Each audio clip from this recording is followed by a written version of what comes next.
안녕하십니까. 오늘 이 시간은 아론이 그 산꼭대기에서 죽다, 이와 같은 제목을 가지고 여러분과 함께 말씀을 나누고자 합니다. 민수기 20장 25절로 26절. 너는 아론과 그 아들 엘르아사를 데리고 호르산에 올라 아론의 옷을 벗겨 그 아들 엘르아살에게 입히라. 아론은 거기서 죽어 그 열조에게로 돌아가리라. 하나님이 모세에게 말씀하시기를 아론과 그 아들을 데리고 호르산에 올라가서 아론의 옷을 벗겨서 그 아들에게 입히라. 그러면 아론은 거기서 죽게 될 것이다. 죽어서 그 열조에게로 돌아갈 것이다. 이와 같이 말씀하십니다.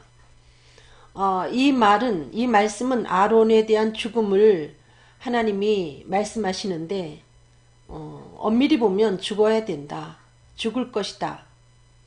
죽어야 된다는 것이죠. 민수기 20장 28절. 모세가 아론의 옷을 벗겨 그 아들 엘르아셀에게 입히매 아론이 그 산꼭대기에서 죽으니라. 하나님이 말씀하신 대로 모세는 아론의 옷을 벗겨서 그 아들 엘르아셀에게 입혔고, 아론은 하나님이 말씀하신 대로 그 산꼭대기에서 죽습니다. 우리가 보통 산꼭대기 하면 최정상이다 이와 같이 생각을 하고 있지 않습니까? 아론이 병들은 것도 아니고 특별히 아론에게 어떤 문제가 있어서가 아니라 하나님은 때가 이름에 아론에게 그 옷을 벗겨서 아들 엘르아셀에게 입히고 그 아론은 죽어서 조상에게 돌아갈 것을 말씀하고 계십니다. 산꼭대기 정상에 올라가면 올라갈 때 힘들게 올라갔기도 했지만은 그 정상에서 바라다보는 광경이 아름답기 때문에 대체적으로 사람들이 정상에서 내려오기를 원치 않습니다. 또 내려올 때 굉장히 힘이 들기도 하고요. 근데 아론은 그 산꼭대기 정상에서 죽은 것을 알 수 있습니다. 민수기 8장 24절로 25절. 레위인은 이같이 할지니 곧 25세 이상으로는 회막에 들어와서 봉사하여 일할 것이요 50세부터는 그 일을 쉬어 봉사하지 아니할 것이나. 그 당시 보통 120세를 넘게 살았음에도 불구하고 회막에서 봉사하는 레위 사람들에 대해서 하나님이 25세부터 50세까지 일하라. 그리고 50세 그 이후에는 그 일을 쉬어서 봉사하지 말라 이렇게 말씀하십니다.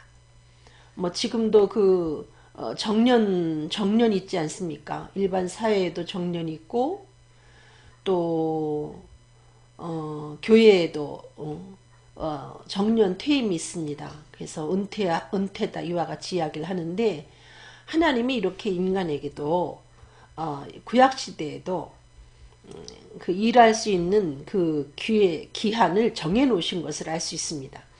민수기 8장 26절. 그 형제와 함께 회막에서 모시는 직무를 지킬 것이요 일하지 아니할 것이라. 너는 레위인의 직무에 대하여 이같이 할지니라. 예를 들면 은퇴하고 일선에서 물러나서 쉬되 만약에 그 본인이 했던 그 일에 대해서 그 자리에 앉은 어떤 사람이 도움을 요청할 경우에 거들어 줄 수는 있지만은 그 직책을 다시 돌아가서 그 직무를 맡지 말라 이와 같이 말씀하고 있습니다. 요즘에 그 은퇴하고 난 목사님들 중에 은퇴 목사님이다 이런 이름을 갖고 이제 그 다음에 원로다 혹은 동사 목사다 혹은 또 어떤 교회는 심지어 큰 목사님 이렇게 칭호를 붙이고 실질적으로 그 직무를 계속하는 경우를 볼 수 있습니다. 들러리 서는 정도가 아니고 거드는 정도가 아니라 전반적으로 모든 그 실권을 본인이 가지고 그 후임자에게 담임자라는 그 직함은 주지만은 실질적인 그 단임자 역할을 하는 경우가 있습니다. 근데 성경적으로 볼 때 그것이 결코 바람직하지 못하다는 것을 알 수 있습니다. 전도서 3장 1절로 2절 천하의 범사가 기한 있고 모든 목적이 이룰 때가 있나니 날 때가 있고 죽을 때가 있으며 심을 때가 있고 심은 것을 뽑을 때가 있으며 이 땅 위에 사는 동안 범사에 기한이 있다는 거죠. 그 목적을 이룰 때가 있고 이룰 때가 있는가 하면 또 쉴 때가 있고 날 때가 있는가 하면 죽을 때가 있고 그래서 이 때를 우리가 원치 아니해도 그와 같은 기한이 우리에게 다가오면 우리는 하나님이 우리에게 주신 그 뜻을 따라서 순종을 하는 것이 옳다고 봅니다. 창세기 27장 1절 이삭이 나이 많아 눈이 어두워 잘 보지 못하더니 맏아들 에서를 불러 가로되 내 아들아 하매 그가 가로되 내가 여기 있나이다 하니 네. 나이가 많으면 눈이 어두워 잘 보지 못하게 되죠. 그 나이 많아서 눈이 어두워진다는 것이 별거 아닌 것 같지만은 상당히 일상생활함에 있어서 불편합니다. 저도 그 노안이 오고 나서 제가 그 마트 같은 데 가서 물건을 살 때 이게 며칠부터 며칠까지가 할인인지 또 몇 퍼센트를 할인한다고 한 건지 그것을 제가 돋보기를 끼지 아니하면 그걸 볼 수가 없어서 때에 따라서는 옆에 분들한테 도움을 청할 때가 있는데 그분들이 저보고 그렇게 눈이 안 나쁠 것 같은데 눈이 나쁘냐 그러지만 나이가 많으면 누구나를 막론하고 눈이 어두워지죠. 근데 육신적인 육안만 어두워지는 것이 아니고 눈이 어둡기 때문에 하나님의 말씀을 이전처럼 잘 보지도 못하고 또 이제 그 기력이 약해지기 때문에 듣는 것이나 또 전하는 것 모든 부분에 있어서 부족해지죠. 그러다 보면 영적인 눈도 아울러서 어두워진다는 거죠. 여기 이삭이 눈이 어두워 잘 보지 못했는데 어떻게 되는가? 창세기 27장 22절로 23절 야곱이 그 아비 이삭에게 가까이 가니 이삭이 만지며 가로되 음성은 야곱의 음성이나 손은 에서의 손이로다 하며 그 손이 형 에서의 손과 같이 털이 있으므로 능히 분별치 못하고 축복하였더라. 분별력이 떨어진다는 거죠. 육안만 어두워지는 것이 아닙니다. 어떻게 그 큰아들과 작은아들을 분별을 못할까요? 정상적인 분별력을 상실하게 되는 것입니다. 이 야곱이 아버지를 속이는 거 아닙니까? 털이 많은 그 에서를 흉내내 가지고 그 짐승의 털로다가 손을 이렇게 꾸미고 그러고 나서 자기가 에서인 것처럼 아버지 이 음식 잡수고 내게 마음껏 축복해 주세요 했더니 이 이삭이 눈이 어두워서 영적인 분별력이 부족해서 능히 분별치 못하고 분명히 음성은 야곱의 음성인데도 불구하고 손이 에서와 같다는 이유로 복을 빌어주는 것을 볼 수 있습니다. 이처럼 우리가 나이가 먹으면 육안도 나빠지고 영적인 눈도 나빠진다는 거죠. 다시 말하면 영적으로 우리들에게 기근이 오게 돼 있다는 거죠. 뭐 한 3시간 4시간 성경을 볼 수 있는 그와 같은 능력이 떨어져서 1시간만 집중해서 성경을 읽어도 그 피로감도 대단하거니와 또 눈이 흐려지지 않습니까? 사무엘상 3장 1절로 2절 아이 사무엘이 엘리 앞에서 여호와를 섬길 때에 여호와의 말씀이 희귀하여 이상이 흔히 보이지 않았더라. 이 사무엘이 졌을 때자마자 성전에서 그 엘리 앞에서 하나님을 섬겼는데 그 당시에 하나님의 말씀이 희귀해서 그 이상이 흔히 보이지 않았다는 거죠. 이유가 거기 나옵니다. 엘리의 눈이 점점 어두워가서 잘 보지 못하는 그때에 엘리의 눈이 어두워 갔습니다. 육신의 눈이 어두워 가면서 엘리의 영적인 눈도 아울러 어두워 가서 하나님의 말씀이 그에게 희귀하게 나타났고 그 시대에 그 상황 속에서 또 여호와의 이상이 흔히 보이지 않았다는 거죠. 누구에게 여호와의 말씀이 희귀했는가? 엘리 제사장에게. 그리고 이상이 흔히 나타나지 않았습니다. 엘리 제사장에게. 이유는 그의 눈이 어두웠다는 거죠. 그래서 그 엘리 제사장도 처수에 누웠고 어린 사무엘도 처수에 누웠는데 사무엘상 3장 7절로 8절 사무엘이 아직 여호와를 알지 못하고 이제 막 젖되고 온 그 어린 사무엘이기 때문에 아직 여호와에 대해서 깊이 알지 못했습니다. 또 여호와의 말씀도 아직 그에게 나타나지 아니한때라. 하나님의 말씀이 그 어린 사무엘에게 나타나기에는 좀 이른 나이였다는 거죠. 어리죠. 그런데 여호와께서 세 번째 사무엘을 부르시는지라. 그럼에도 불구하고 어린 사무엘 앞에 하나님의 말씀이 들려집니다. 그가 일어나서 엘리에게로 가서 가로되 당신이 나를 부르셨기로 내가 여기 있나이다. 엘리가 여호와께서 이 아이를 부르신 줄을 깨닫고 그 여호와의 말씀이 희귀하고 이상이 흔히 보이지 않던 상황 속에 아직 여호와를 잘 알지도 못하고 말씀이 아직 그 어린 사무엘에게 나타난 적이 없는데 하나님께서는 사무엘을 부르시는 것을 볼 수 있습니다. 엘리 제사장을 부르지 않고 엘리에게 이상을 보여주시지 않고 어린 사무엘을 부르시고 어린 사무엘에게 하나님의 이상을 나타내 보여주시는 것을 알 수 있습니다. 그래서 이제 어린 사무엘이 이와 같은 경험을 처음으로 하기 때문에 이런 체험이 없기 때문에 여호와께서 부르신 줄 알지 못하고 엘리 제사장이 부른 줄 알고 달려갔습니다. 한 번 달려가니까 나 안 불렀다. 도로가 자라. 그렇게 하죠. 두 번째 또 여호와의 음성을 듣고 엘리에게로 달려가지만은 엘리가 두 번째에도 하나님이 어린 사무엘을 불렀다. 이와 같은 생각을 못하죠. 말하자면 둔감한 것입니다. 영적으로 깨닫는 그 실력이 약해진 거죠. 세 번째 사무엘이 달려가자 그제서 깨닫습니다. 엘리가 여호와께서 이 아이를 부르신 줄을 깨닫고 세 번째에서야 나는 분명히 안 불렀는데 얘가 달려오는 걸 보니까 하나님이 부르신 모양이구나. 이렇게 더디 깨닫는 것을 알 수 있습니다. 사무엘상 2장 29절 너희는 어찌하여 내가 너희 처수에서 명한 나의 제물과 예물을 밟으며 내 아들들을 나보다 더 중히 여겨 내 백성 이스라엘에 드리는 가장 좋은 것으로 스스로 살찌게 하느냐. 어린 사무엘을 통해서 하나님이 엘리 제사장에게 들려주시는 말씀입니다.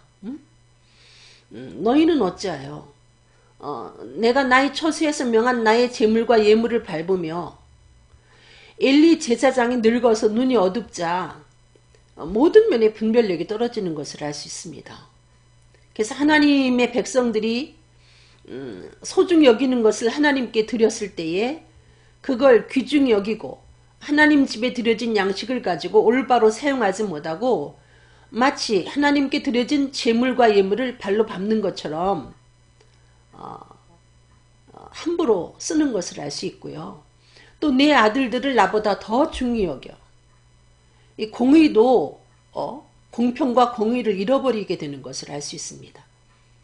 하나님보다 오히려 더 자신의 아들들을 중히 여기게 되고 그리고 스스로 살찌게 한다. 탐욕이 생깁니다. 여러분 늙으면 정말 연세가 들면 어린아이 같아지죠. 연세가 들어서 이제 정말 돌아가실 날이 가까우면 가까울수록 노인들이 하는 그 모습을 보면 정말 어린아이보다도 더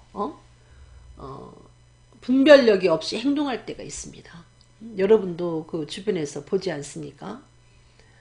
욕심부리고 그리고 공평과 공의를 잃어버려서 많이 한쪽으로 치우치게 돼 있죠.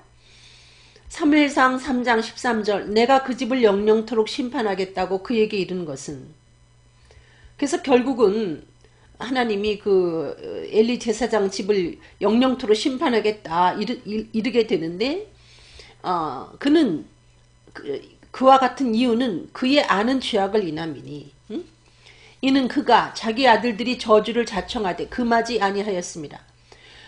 엘리 제사장이 분명히 이 죄악이라는 것을 알고 있지만은 말하자면 다스리는 능력을 잃어버리게 되는 것이죠. 그래서 아들들을 통제하지를 못합니다. 응? 이 같은 소문이 들리는데 그것이 좋지 못하다 이 정도지, 그 아들들이 저주를 자청하지만은 그것을 강하게 금하지 못하는 것을 알 수 있습니다. 나이가 들면 저도 그 늦게서 결혼을 해서 아기를 낳으니까 첫째 아이는 몰랐는데 둘째 아이는 꼭 그 마치 할머니가 그냥 의자의자 하면서 손자를 키우듯이 그렇게 제가 아기를 키우게 되더군요. 그래서 어떤 계기에 하나님이 제 눈을 번쩍 뜨게 해서 이제 아이를 잘 양육하기 시작했는데, 이렇게 연세가 들면 말하자면 그 다스릴 수 있는 능력이 없어집니다. 아니어도 제대로 하지 못하죠. 자식에게도. 신명기 34장 4절 여호와께서 그에게 이르시되 이는 내가 아브라함과 이삭과 야곱에게 맹세하여 그 후손에게 주리라 한 땅이라.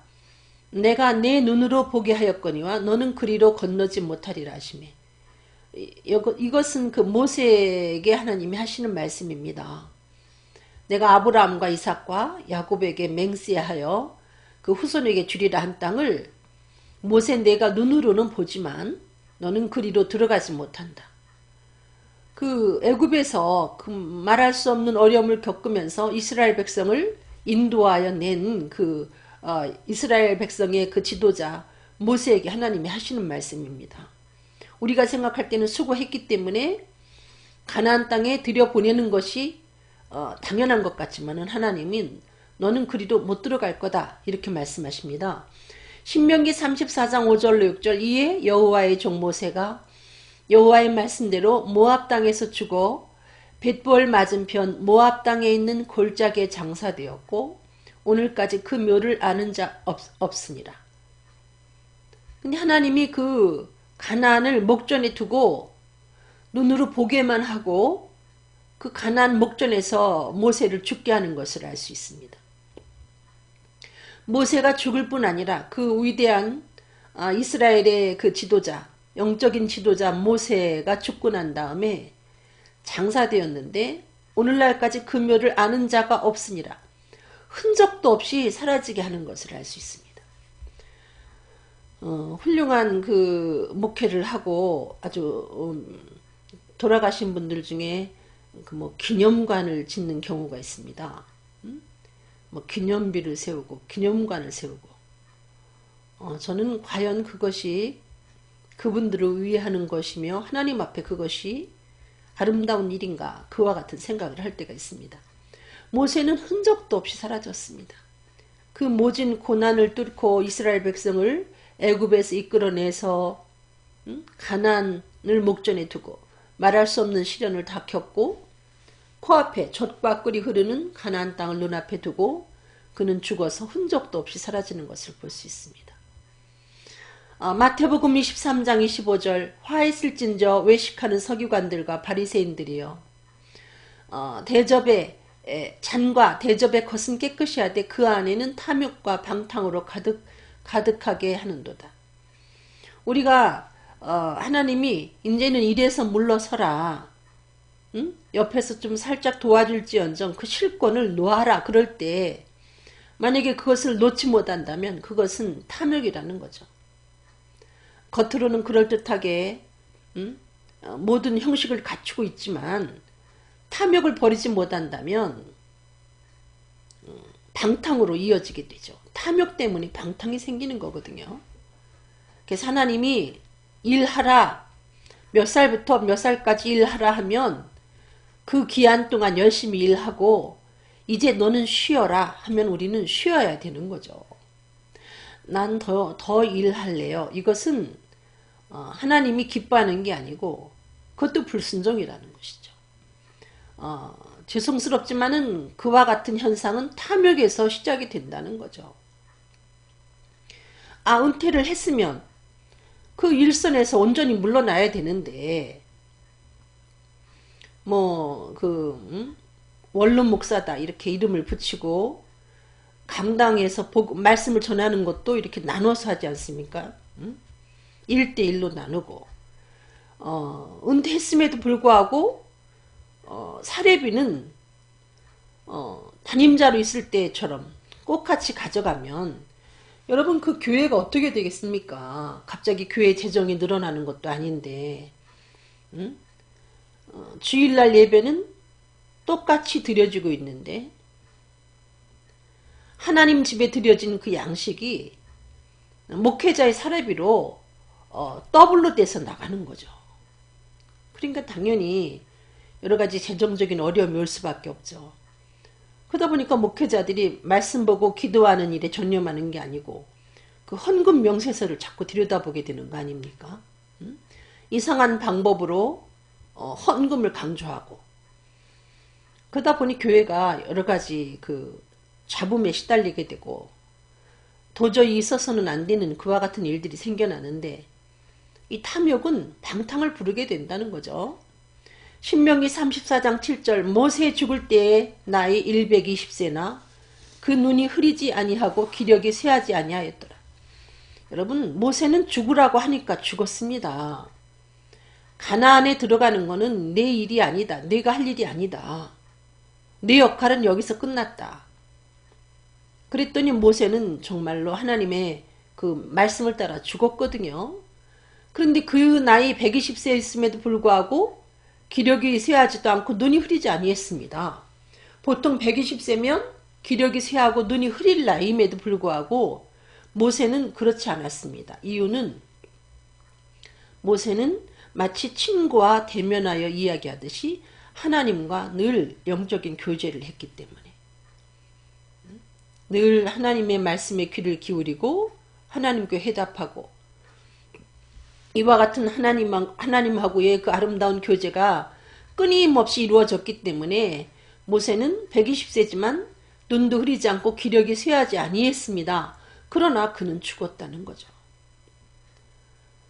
이제 은퇴를 하게 되면 이제 교인들이 아쉬워하죠. 그리고 새로 임명된 담임자는 나이도 너무 젊고 아직도 미숙한 부분도 있고 하니까 은퇴한 목사님이 좀 절반 정도 그냥 도우미 정도로 해주기를 바라는 교회도 있겠지만은 근데 온전히 은퇴하지 아니하면 그 새로운 담임자가 교인들과 잘 적응할 수도 없고 그리고 그 새로운 담임자가 아들이었든 혹은 아들이 아니었든 간에 교회 안에서는 부교역자가 되는 부교역자의 위치에 서게 되는 그와 같은 현상이 생긴다는 거죠.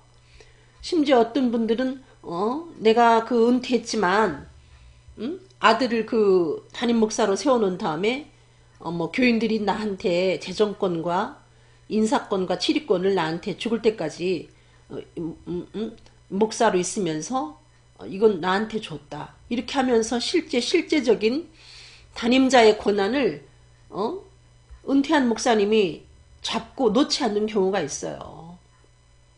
그 말이 안 되죠. 그게 무슨 은퇴입니까? 말만 은퇴지.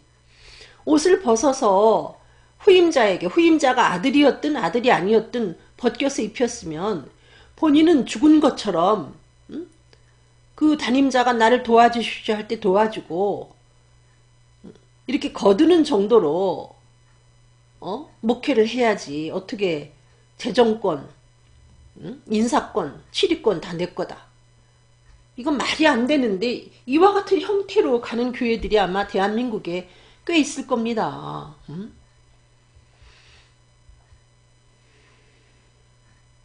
신명기 34장 9절 모세가 눈의 아들 여호수아에게 안수하였으므로 그에게 지혜의 신이 충만하니 이스라엘 자손이 여호와께서 모세에게 명하신 대로 여호와의 말을 순종하더라 하였더라. 여러분 모세와 여호수아를 비교할 때 정말 비교가 안 됐겠지요. 그렇지만 하나님이 모세 너는 가나안 땅을 보기는 하지만 너는 못 들어가 하면서 여호수아를 통해서 가나안을 정복하게 할 것을 말씀하셨을 때 모세가 여호수아에게 안수했더니 그 여호수아에게 지혜의 신이 충만했습니다. 다시 말하면 성령이 충만했어요.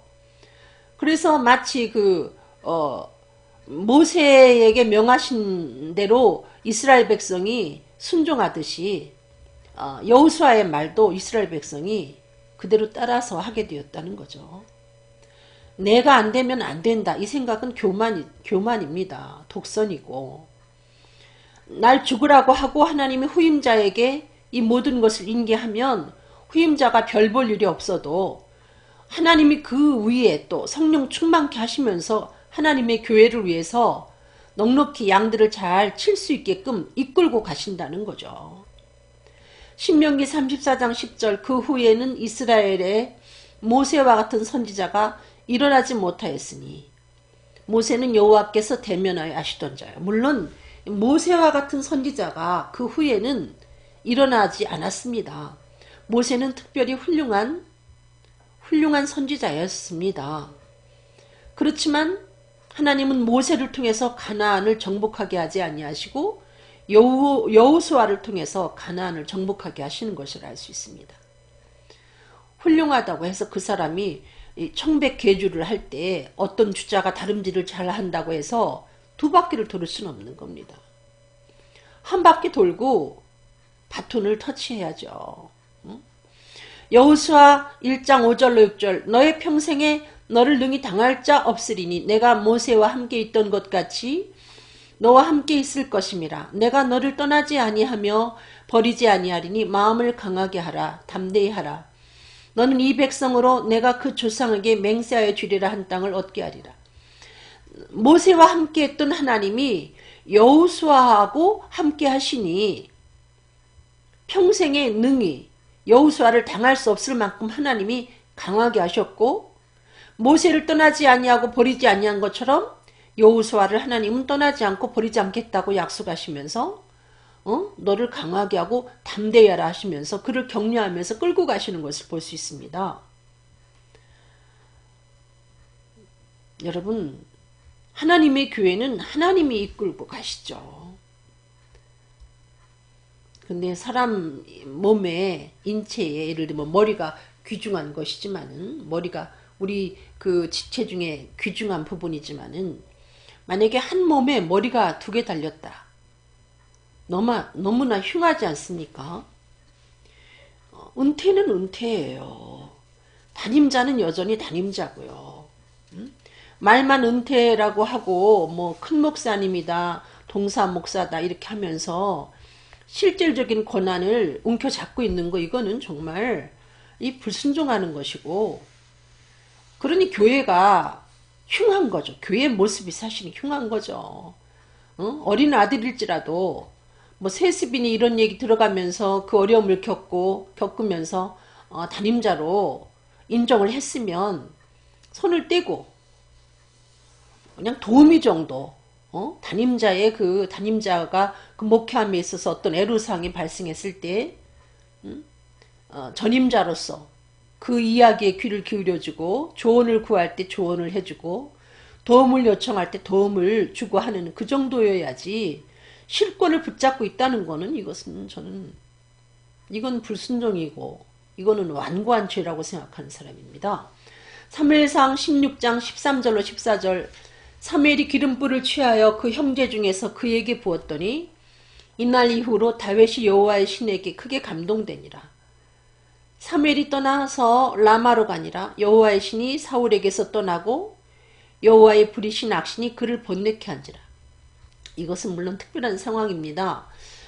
사울이 하나님 말씀을 부분적으로 따라서 순종하고 어느 부분은 자기 마음대로 버려버리죠. 그랬더니 하나님이 노하셨습니다. 이것을 불순종으로 보면서 이걸 완고하고 사신 우상에게 절한 것만큼 큰 죄로 여기시면서 하나님께서 이렇게 다윗에게 기름 부으실 것을 말씀하셔서 사무엘이 다윗에게 기름을 부었더니 그날부터 다윗은 성령 충만해지고, 반면에 이 사울에게 있던 그 하나님의 신이 떠나고 그에게 악신이 임하는 것을 알 수 있습니다. 뭐 그렇다고 해서 은퇴 목사님들에게 성령이 떠난다 이 얘기는 아닙니다. 구약의 성령은 떠나기도 했지만 신약의 성령은 모든 믿는 자에게 임하고 한 번 임하면 떠나지 않지요. 그렇지만 분명한 것은 제가 그 담임자가 아무리 어리고 미숙해도 담임자가 설교할 때와 또 은퇴 목사님이 설교할 때 이 설교를 들어보면 은퇴하기 전에 그 목사님이 설교했던 것과는 다른 것을 느끼거든요. 어떤 그 성령의 큰 감동이 없다는 거죠. 제가 그 대한민국에서 어떤 존경하는 목사님 교회의 일부로 제가 은퇴하고 난 다음에, 그분이 은퇴하시고 난 다음에 한번 그 교회를 제가 일부러 가서 예배를 여러 번 드려봤습니다. 정말 그 세계를 흔들었던 그와 같은 복음을 잘 전하는, 예수를 그리스도라 잘 전하는 귀한 목사님이셨는데, 저는 그분이 은퇴한 후에 그 강당에서 말씀을 전할 때 제가 예배를 드리면서 고단함을 느꼈습니다. 그냥 절로 이렇게 예배가 드려져야 되는데 그게 아니고 제가 막 애를 쓰고 졸음이 오는데 그 졸음을 이기려고 애를 쓰면서 예배 드릴 때마다 예배가 왜 그렇게 힘들지? 저는 그걸 느꼈거든요.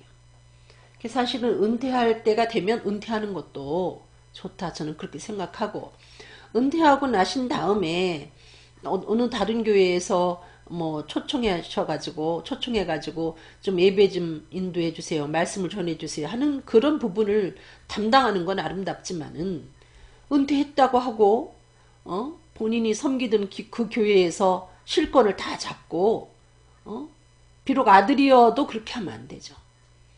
요한복음 12장 24절, 내가 진실로 진실로 너희에게 이르노니 한 알의 밀이 땅에 떨어져 죽지 아니하면 한 알 그대로 있고 죽으면 많은 열매를 맺느니라. 여러분, 밀알이 땅에 떨어져 죽으면 끝날 것 같지만은 다시 많은 열매를 맺게 되거든요. 시어머니가 며느리를 들여서 너 이 집 살림을 해라 했을 때는 국간의 열쇠를 망설임 없이 줘야 되거든요. 그리고 손을 떼야 되는 거죠.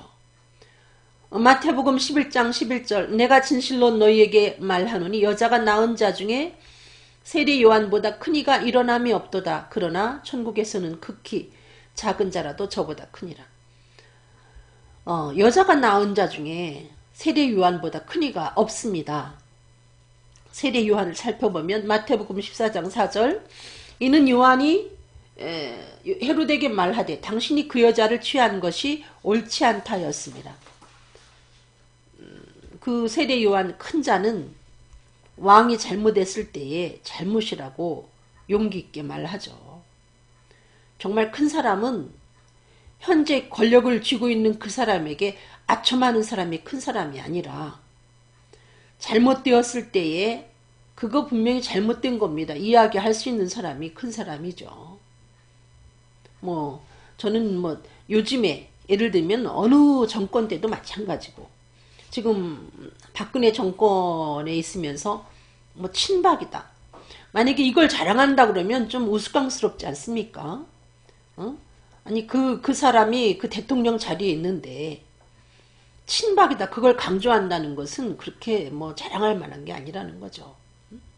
별로 인기가 없는 대통령이 아닌 어려움을 당하는 그때 나는 친박이다 하면 그거는 좀 멋져 보이지만은 이미 실권을 잡고 있는 사람인데 내가 그 사람 편되는 거 그게 어렵습니까? 편이 안 됐던 사람도 심지어 당신이 대통령 된 거를 축하합니다 하고 공식적으로 크게 광고를 내는 판국에 그 아첨하는 건 아무나 할 수 있는 것입니다. 그렇다고 해서 친박을 아첨이라고 하는 것이 아니라, 큰 사람은 어떤 사람이냐, 비록 실권자라 할지라도 잘못하고 있을 때 그것은 분명히 잘못입니다.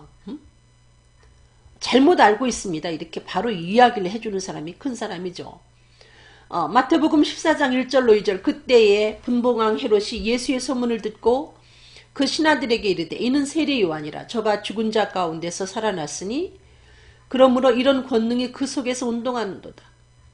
근데 당신이 동생의 아내를 취한 것이 옳지 않다, 이 이야기를 목숨을 걸고 헤롯 왕에게 외쳤을 때에 여자가 낳은 자 중에 가장 큰 자 세례 요한이 예수님과 동시대를 살면서 그 옳은 소리를 했기 때문에 하나님이 세례 요한을 띄워줬느냐. 세례 요한은 그 진리를 외치고 그 다음에 그냥 목배임을 당했습니다. 남들이 생각하면 왜 그거 다 남들도 그렇게 생각하고 있지만, 뭐하러 어리석게 왕을 보고 나 목을 베어주시오 하는 것처럼 옳지 않다는 얘기를 뭐하러 했을까? 좀 더 오래 살지. 이렇게 평가를 하는 사람이 있었겠지만은 세례 요한이 진리를 외치고 목베임을 당했기 때문에 예수님이 오셔가지고 권능을 행할 때 분봉왕 헤롯이 그 예수님의 소문을 듣고 혹시 우리가 죽인 그 세례 요한이 살아난 거 아니냐 이렇게 생각할 만큼 세례 요한은 죽어서도 그가 외친 진리가 소리쳤던 것을 알 수 있습니다. 그러니까 결국은 큰 자도 죽을 때 죽었다는 거죠. 큰 자는 죽을 때 죽는 겁니다. 골로새서 3장 5절 그러므로 땅에 있는 지체를 죽이라 곧 음란과 부정과 사욕과 악한 정욕과 탐심이니 탐심은 우상 숭배니라. 땅에 있는 지체를 죽이라. 그 중에서 우리가 가장 경계할 것이 탐하는 마음이라는 거죠. 욕심이라는 거죠. 욕심은 우상 숭배입니다. 뭐 긴 세월 동안 그렇게 열심히 복음을 전했으면 됐지. 이제 쉬어라.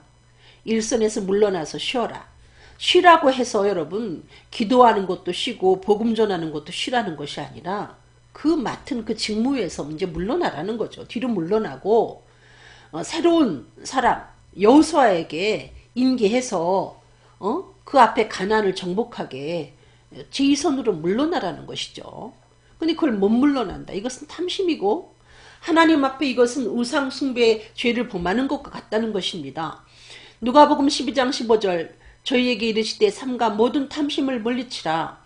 사람의 생명이 그 소유에 넉넉한 데 있지 아니하니라 하시고 여러분 탐심이라는 것이 아니 이미 살만한데도 또 더 많은 부를 누리려고 수단과 방법을 가리지 아니하다가 결국은 어려움을 당하지 않습니까?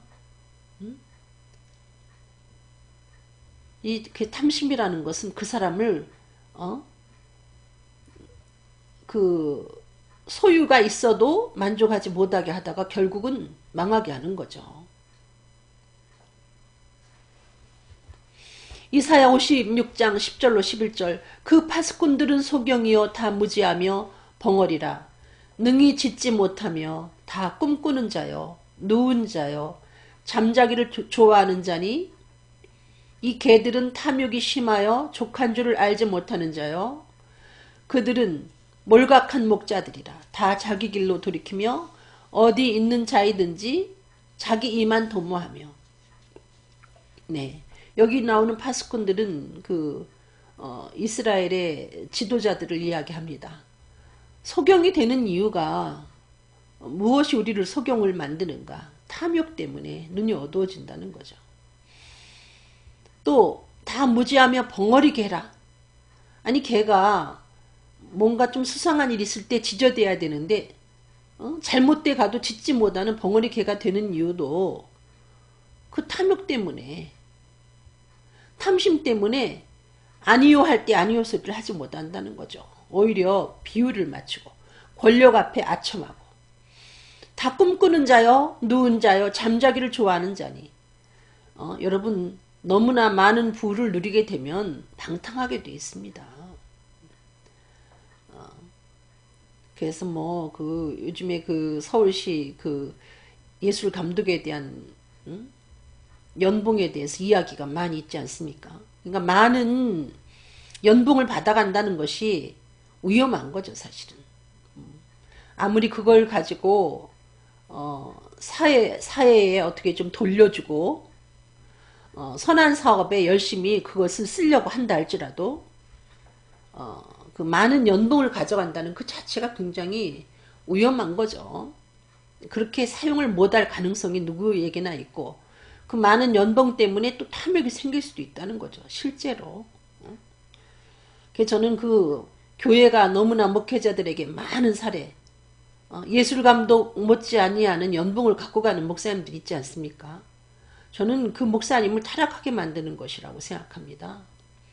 정말 그 목사님을 사랑한다면 저는 그 많은 액수의 사례를 세운다는 그 자체가 그분 앞에 얼물을 놓고 금을 치는 것과 같다. 저는 그렇게 생각한 사람입니다.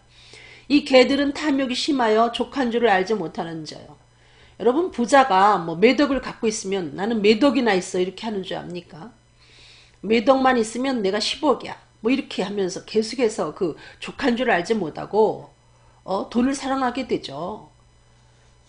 그리고 그러다 보니 수단과 방법을 가리지 아니하고 부정한 일을 탐하게 돼 있다는 거죠. 돈을 사랑하며 일만하게 뿌리다. 그렇게 말하지 않습니까? 사무엘상 12장 23절 나는 너희를 위하여 기도하기를 쉬는 죄를 여호와 앞에 결단코 범치 아니하고 선하고 의로운 도로 너희를 가르칠 것인지. 은퇴한 다음에 할 일이 없는가? 왜 할 일이 없습니까? 우리는 기도해야 되지 않습니까? 기도하는 것 쉬는 죄를 범치 아니하고 또 선하고 의로운 도로 사무엘이 계속해서 가르쳤습니다. 선한 그 하나님의 사랑을 실천해 보여주며 공의를 가르치며 복음을 전하는 거죠. 얼마나 할 일이 많습니까? 끊임없이 기도하고 사랑을 주님이 우리들에게 주신 세 계명을 따라서 사랑하면서 생명의 복음을 전하고 정의를 구현하고 은퇴 후에도 할 일이 너무나 많다는 거죠. 디모데후서 4장 7절 17절 주께서 내 곁에서 나를 강건케 하심은 나로 말미암아 전도의 말씀이 온전히 전파되어 이방인으로 듣게 하려 하심이니 내가 사자의 입에서 건주였느니라. 내가 연로했음에도 불구하고 지금 강건하다. 인생이 기르면 80 아니면 70이라고 그랬지만 요즘에는 100세 시대 아닙니까? 내가 그 나이가 많음에도 70이 넘었음에도 불구하고 아직 정정하고 일할 수 있다. 이것은 여러분에게 주신 그 시간은 복음 전하라고 주셨다는 거죠. 복음 전하고 사랑하라. 이웃에게 그리스도의 사랑을 보여주며 그들에게 공의를 가르치며 생명의 복음을 전하라고 우리를 강건케 하셨다는 거죠.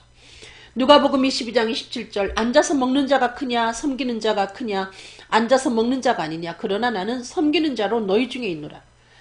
왜 그 은퇴하신 분들이 본인들을 그렇게 자꾸 담임자보다 위에 두려고 하는지 그냥 원로 목사님 하면 됐지. 응? 뭐 큰 목사님 심지어 어떤 분은 뭐 나는 감독이라고 불러달라. 여러분 목사라는 그 이름이 얼마나 아름다운 건데 그래서 감독님 교회 안에서 그야말로 무슨 영화 감독도 아니고 왜 그런 소리를 그렇게 원하는지 모르겠어요. 차별을 두자는 거죠.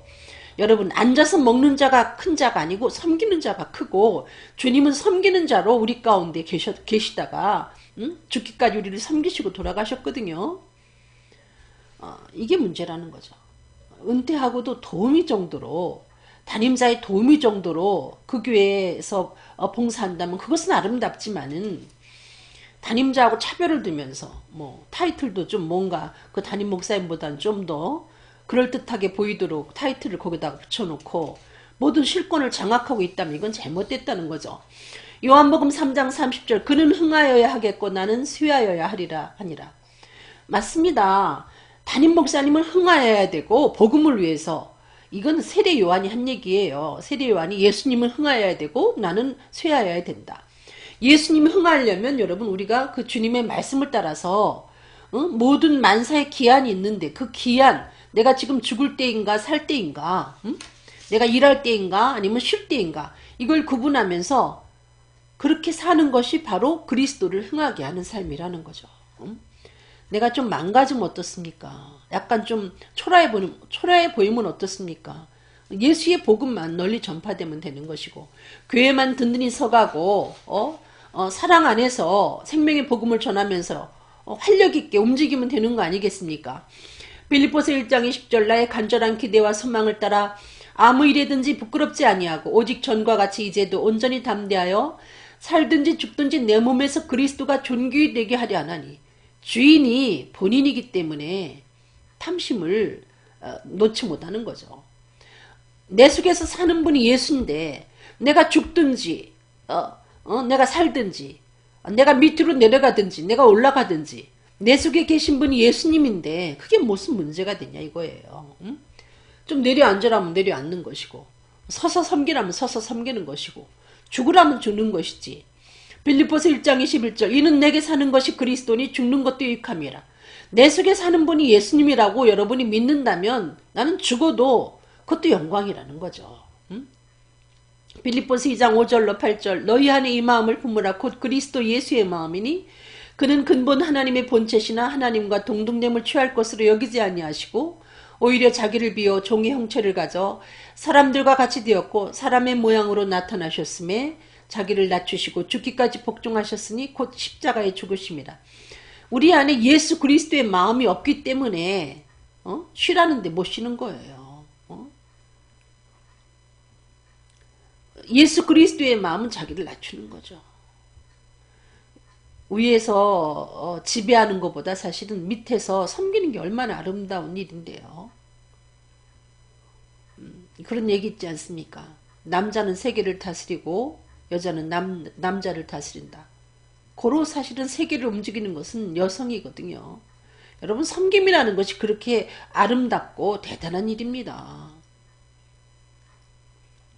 우리는 예수 그리스도께서 하나님의 영광의 본체시지만은 그분이 그것을 취할 것으로 여기지 아니하시고 인간의 몸으로 종의 형태로 이 땅에 오셔서 자신을 낮추시되 십자가에 죽기까지 복종하셨기 때문에 오늘날 여러분과 제가 하나님 앞에 설 수 있게 되고 또 천국을 소망하게 되었습니다. 죽기까지 순종하고 복종할 때 모든 인류가 이렇게 삶을 얻게 되었던 것처럼 지금도 나 하나가 미랄되어 죽으면 많은 열매를 맺게 되는데 죽지 않고 있기 때문에 교회가 시끄럽고 심지어는 그 대한민국 교회의 그 목회자들의 그 타락 때문에 심지어는 뭐 제2의 6.25가 날 수 있다. 그 황제 예수원에 계시던 토레이 신부님이 그런 예언을 했다는 얘기를 제가 얼마 전에 인터넷에서 보게 되었는데 저는 그 말을 부정할 수도 없고 긍정할 수도 없습니다. 부정할 수도 없고 긍정할 수도 없어요. 마태복음 26장 38절로 39절 이에 말씀하시되 내 마음이 심히 고민하여 죽게 되었으니 너희는 여기 머물러 나와 함께 껴있으라 하시고 조금 나아가서 얼굴을 땅에 대시고 엎드려 기도하여 가라사대 내 아버지여 만일 할만하시거든 이 잔을 내게서 지나가게 하옵소서. 그러나 나의 원대로 마옵시고 아버지의 원대로 하옵소서 하시고. 여러분, 죽는다는 것이 그렇게 유쾌한 것은 아니죠. 예수님이 온 인류를 위해서 그 율법의 저주에서 우리를 속량하시기 위해서 십자가에 죽으러 오셨습니다마는 그것이 그 주님의 오심의 목적임에도 불구하고 눈앞에 십자가를 두고는 죽을 만큼 고민하셨습니다. 그리고 그분이 기도하시기를 이 십자가 안 지면 안 됩니까? 이렇게 기도했다는 얘기죠. 그렇지만 내 원대로 마옵시고 아버지의 원대로 되기를 원합니다 하면서 십자가를 결국은 지셨어요. 죽는다는 게 그렇게 뭐 쉽겠습니까? 뭐 찬송하면서 뭐 웃음이 만면에서 죽을 수는 없는 거죠. 여러분, 내려간다는 것이 그렇게 유쾌하지만은 않습니다. 인간이기 때문에. 그러나 내려가라고 할 때 내려가야 되고 서서 섬기라 할 때 서서 섬겨야 되고 우리는 죽으라 할 때 죽어야 되는데 인간의 그 탐욕, 탐심을 물리친다는 것이 하나님의 은총이 아니면 어렵다는 거죠. 그래서 뭐 5년 집권하면 또 한 번 5년 더 집권하고 싶고 심지어 그 헌법을 바꿔서라도 그렇게 하고 싶고 그것이 인간의 내면 속에 있는 욕망이죠. 근데 그걸 하지 못하면 결국은 자신의 명예도 잃어버리고 망하게 돼 있습니다. 그래서 우리는 어떻게 해서든지 죽기 싫어도 죽어야 됩니다. 그리스도의 몸된 교회를 위하여, 복음을 위하여, 주의 사랑이 세계 모든 가운데 전파되게 하기 위하여 우리는 죽어야 된다는 거죠.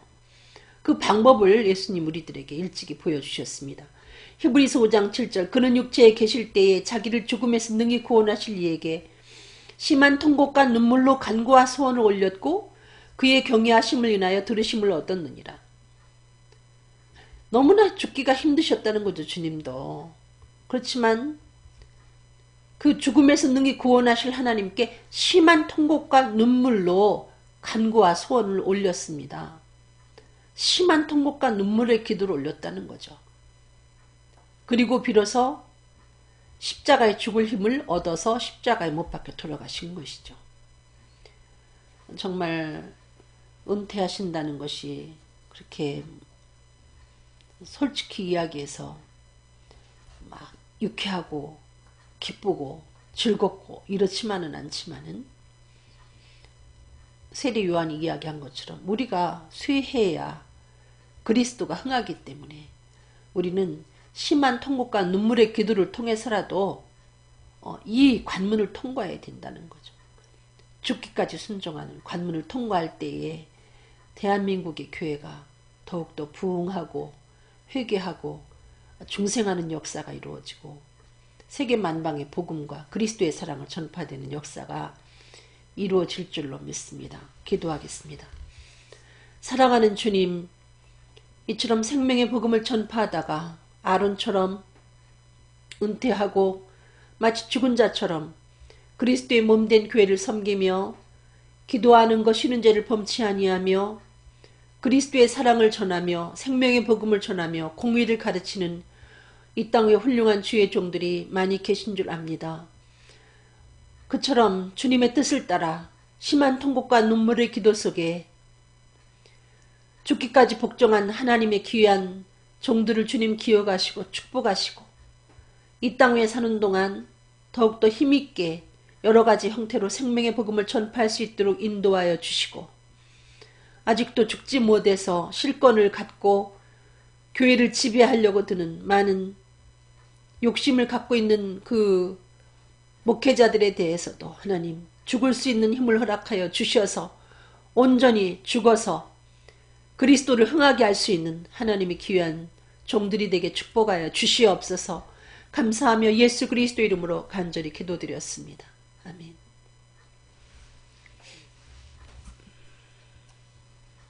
여러분 감사합니다. 여러분 사랑합니다.